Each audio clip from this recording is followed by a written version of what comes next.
Hi everybody, welcome to my bookshelf. Today I'm going to talk about a couple of books I finished reading. One of them I read the complete book, and the other one I confess I didn't read it all.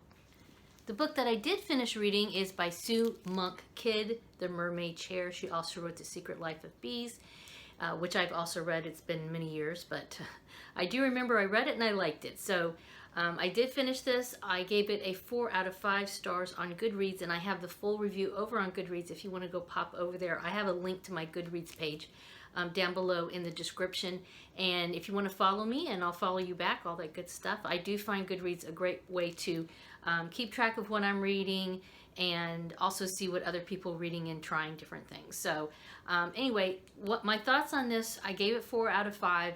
I really like the character of Jessica. She is a empty nester. Her daughter is recently moved out because she's college age and all that kind of stuff, and she's been a stay-at-home mom that's been taking care of the family and dabbling in art. She used to be more of a serious artist, but then as life her life moved on and she had other adult things to do, and that did not include enjoying her artwork. So of course life moves on. She becomes a busy stay-at-home mom, and she's not able to enjoy her art as much as she'd like to. Of course she has all kinds of excuses, and I think that's something many of us can relate to. And I think that's why I kind of like this character. There's a lot to her that I could relate to. Not that I plan to go have an affair with a monk, but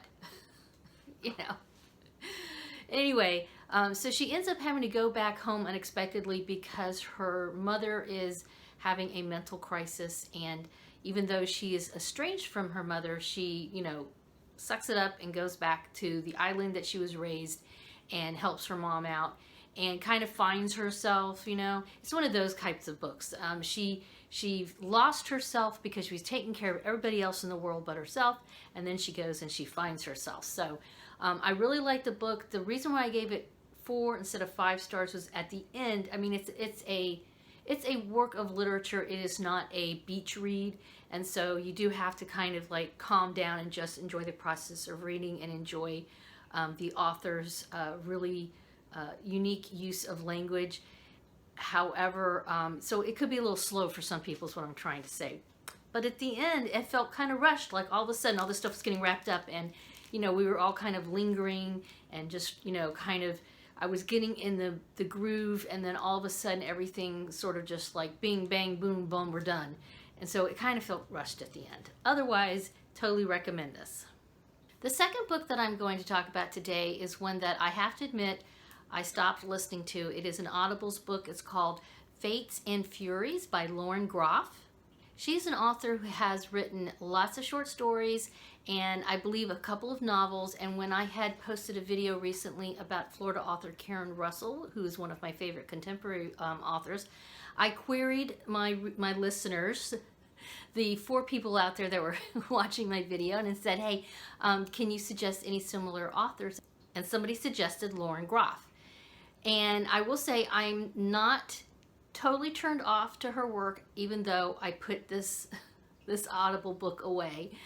I'm not completely put off by her work. Granted, I didn't finish this, and I just could not keep listening, and there was like 10 hours left. I listened for about 4 hours, and there were 10 hours left, and I was like, there's no way. I just can't keep it up. I just am not engaged with the storyline. However, clearly I could tell she's a talented author, and I think what I'm going to do is check into some of her short stories. But this novel, it's about a guy named Lotto, and he's originally from Florida, and then he goes up to, he has various crises throughout his life, and then he goes up north, and then there's more crises, and it's kind of just like a big epic novel about him.